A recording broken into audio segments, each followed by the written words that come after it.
Hi folks, and welcome to Anik FPV channel. Today we're gonna talk about this beauty. This is our newest Radiomaster. This is a newest TX16S second generation of the radio. The third generation was my main radio for a pretty long time. It's still one of my radios to go if I go to fly planes, for example, because a lot of switches, a lot of slider spots. Actually, the difference between this radio and the previous one is not as big, but it still got some new cool features. Let's check it out.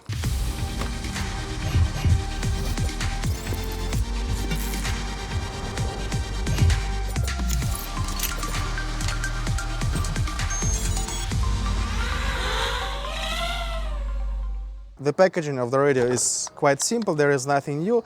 Stickers, quick start guide, but this is interesting. It's still the same packaging that was used in the first generation. That means that if you already have the bag to transport it, you will be able to use it exactly in the same way. Ta-da! Okay, at first I don't see really much difference. The front panel is the same.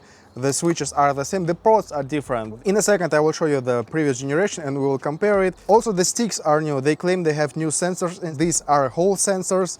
They are very precise, they are very good. These are the same sensors inside as in the AG01, so they should be good. What else do you have? You have different grips. These grips on the back side of the radio, I find them pretty good, well made, and they are fine. But some people wanted to have flat radio, so you can change these grips to the flat one if you need it.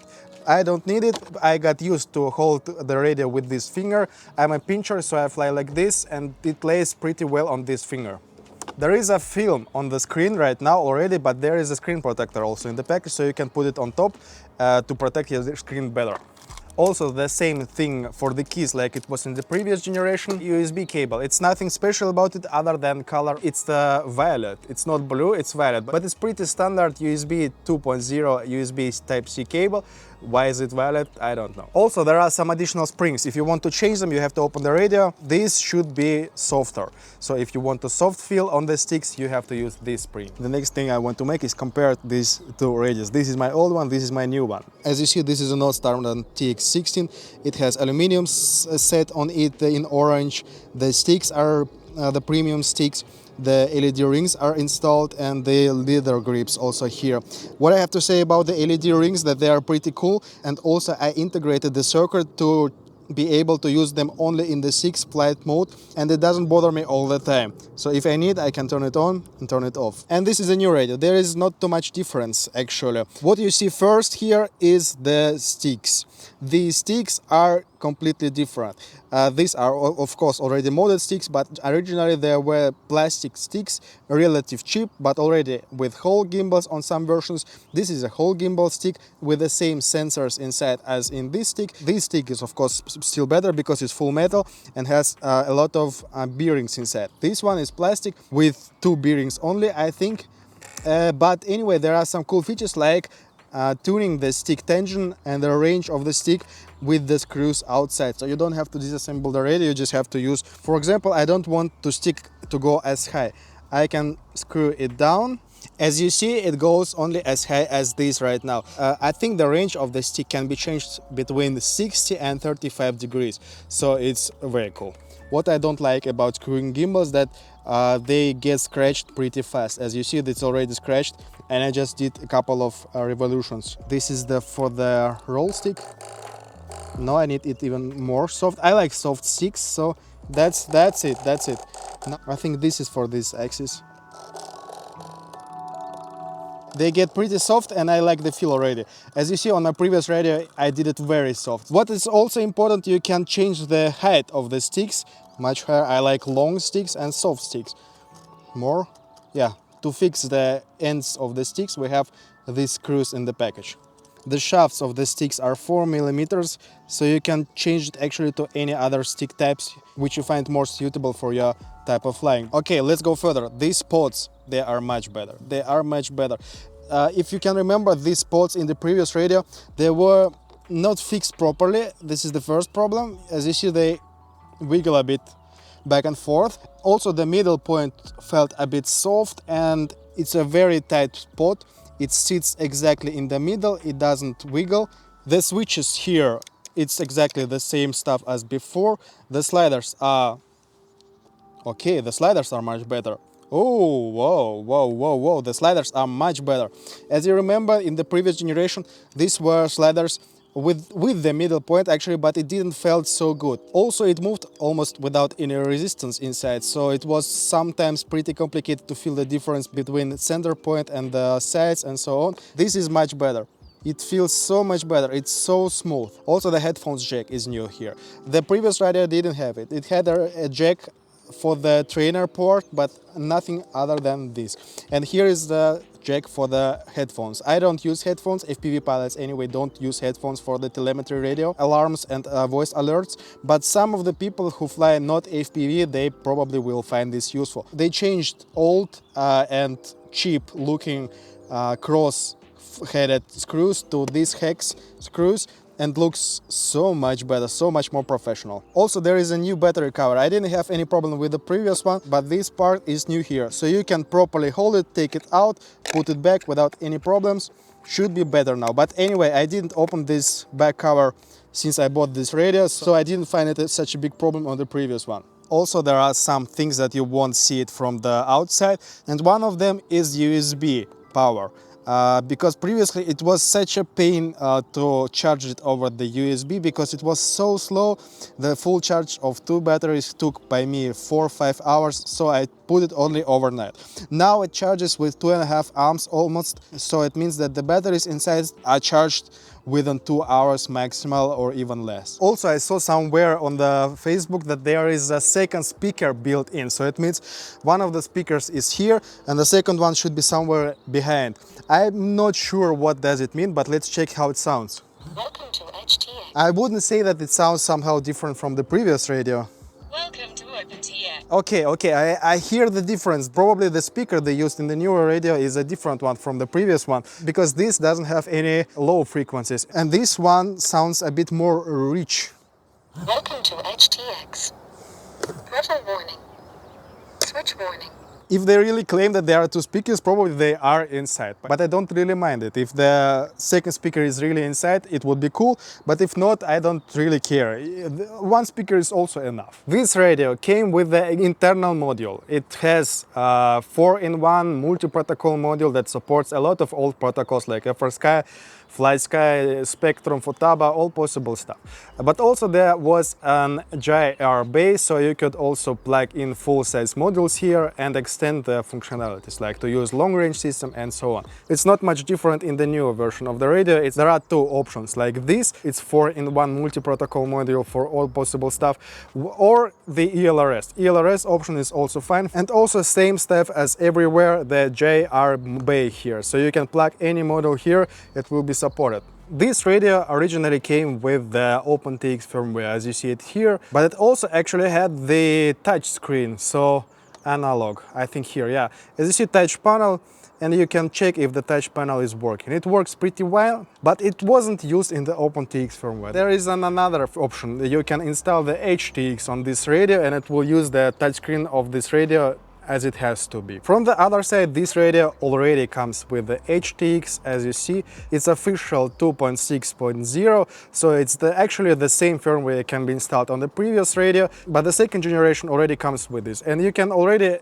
check whatever you want. So HTX, radio settings, there is some new stuff like themes, for example. So you can check different themes in different colors, and you can make your own themes. Where is the model settings? Model settings.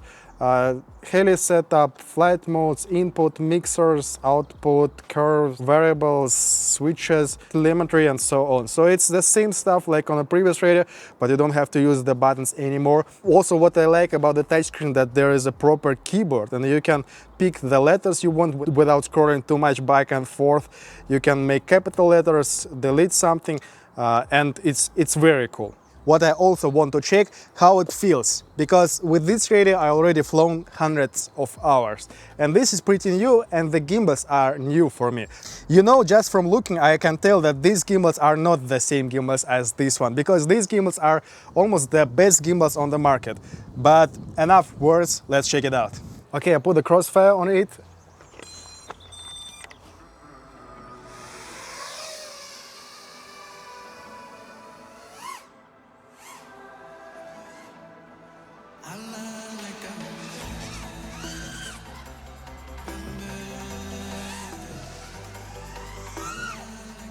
I just finished the tuning of this quad and it was tuned with the GoPro. Now it flies without GoPro and the beats sound a bit too aggressive. But this is only because it flies without the GoPro now.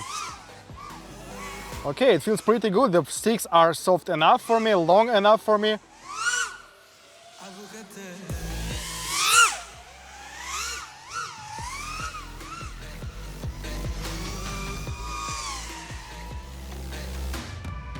Let me try to fly some proximity, or maybe better from this side. This, hop, hop.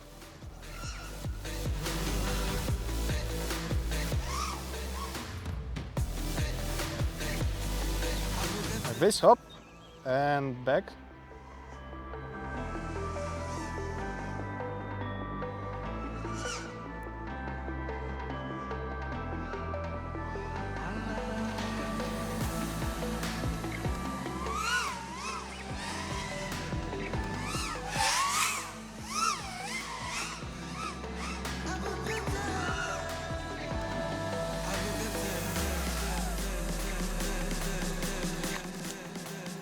Wow, that was a nice flight. I would say that the radio hangs a bit too low for me right now.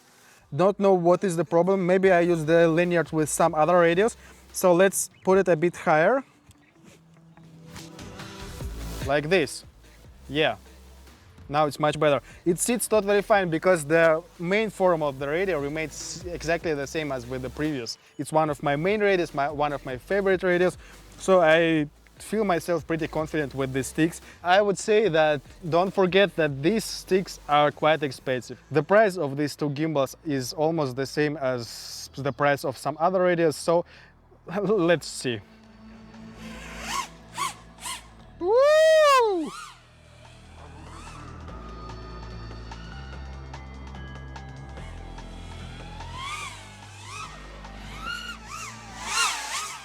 I don't know how to describe this, but these sticks are smoother.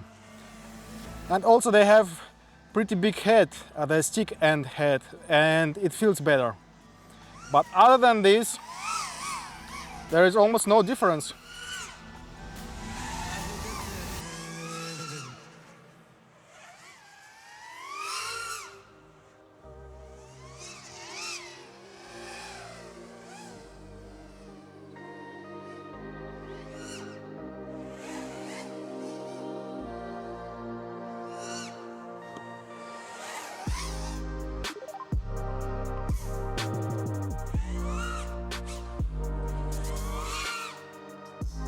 Oopsie, didn't mean that.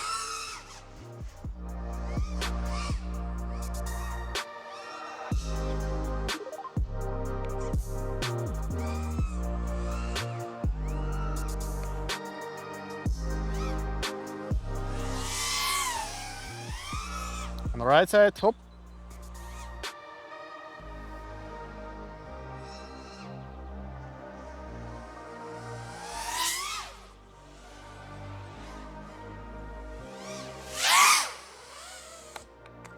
This is really high-end radio. There is no doubt this is high-end radio, but this is the premium high-end radio.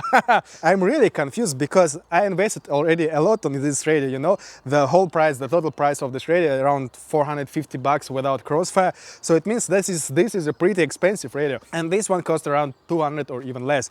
So it means that there's a big difference in price. But what if I will swap these gimbals, for example, on this radio? I think they're compatible as is, so you don't have to DIY anything. So you just take it out from here, put it here, and I can use this radio for sure with these gimbals, with this leather stuff, and it will be the best radio on the market. But we still have this question here. Is it a new radio or it's the same like the previous one? These small improvements, I cannot consider it as a new, completely new radio. It's an improved version of the previous one. So it's V2 and they actually didn't even change the name. And if you already have the previous radio, like I have here, if you already had the version with touchscreen, try to flash HTX if you want to use it. If you already have the previous one, take your time and check if you really need these better sliders, for example, better ports, better charging circuitry, for example. And if you don't use it too much, if you don't use ports, if you don't use sliders, if you already have better sticks installed as I did already, probably you don't need it right now. If you want to have these better sliders, better pods, you can take into consideration this radio. It's still the same as the previous one. It's one of the best radios on the market. With this price point, old radios like Spectrum or Futaba cannot give you the same quality and same functions like this one. If you found this video useful, press the like, subscribe to the channel and leave the comments below. Also, there are a couple of links in the description to this radio, to the previous radio and to the gimbals. If you want to check them out, check them in the description. Have a nice day. Bye.